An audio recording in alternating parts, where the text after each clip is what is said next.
Buenos días, querida familia. Nos reunimos nuevamente alrededor de la palabra del Señor en este sábado de la cuarta semana del tiempo ordinario. Nos reunimos en el nombre del Padre y del Hijo y del Espíritu Santo. Ven, Espíritu Santo, llena los corazones de tus fieles, enciende en ellos el fuego de tu amor y renovarás la faz de la tierra. Espíritu Santo, ilumínanos y santifícanos. María, Madre de la Iglesia, ruega por nosotros.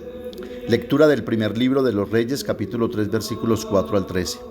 En aquellos días el rey Salomón acudió a Gabaón a ofrecer 1000 holocaustos sobre aquel altar, pues era aún el santuario principal.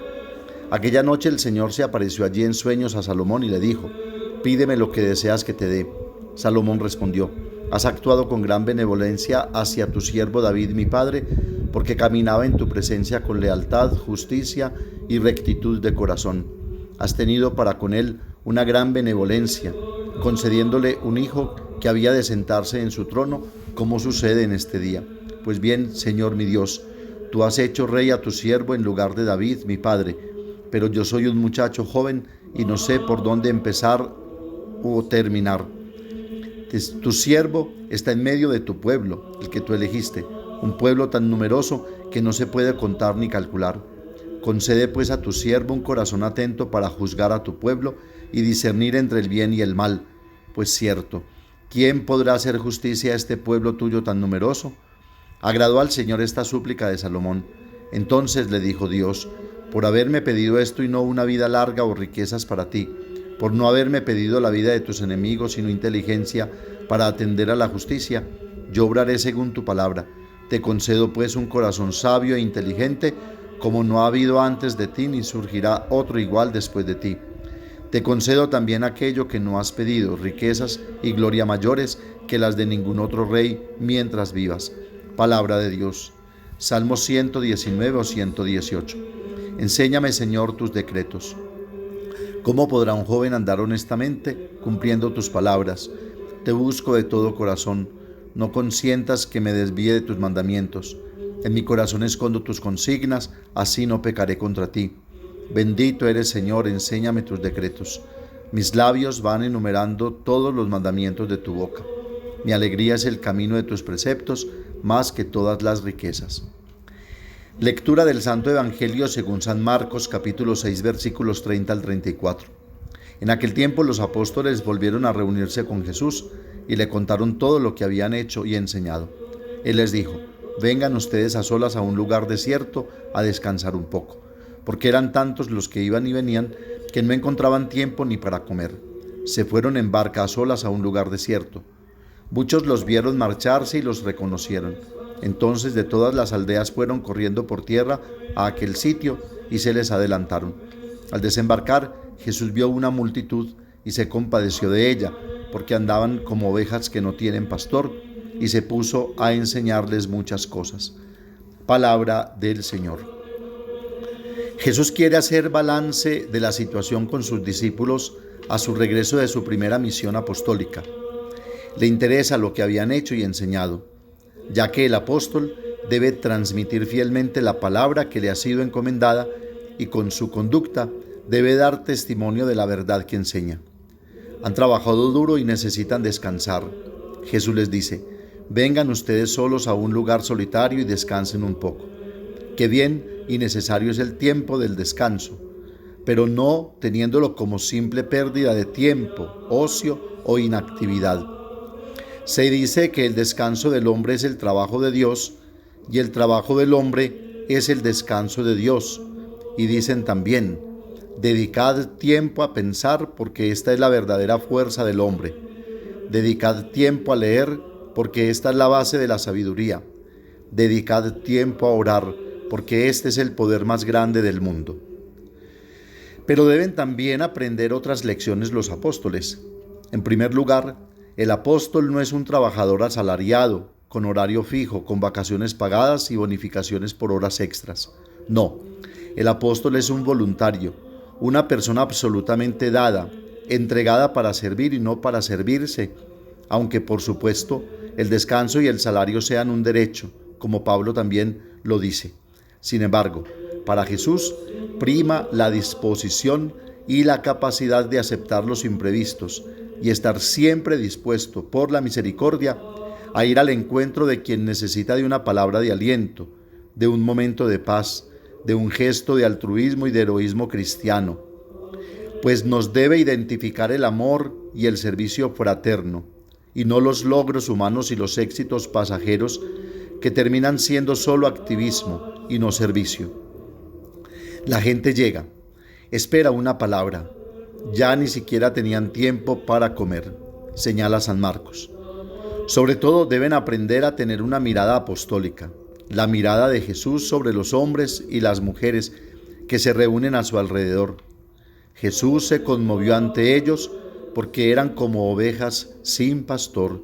Jesús siente la misericordia de Dios. El espíritu misionero nace de una cierta mirada a las personas, una mirada que no se queda en las apariencias, una mirada que adivina necesidades ocultas. No solo las necesidades materiales, la sed de amor, las inquietudes secretas, sino también y sobre todo la necesidad de Dios y de su salvación. Puede haber muchas maneras de mirar a una multitud.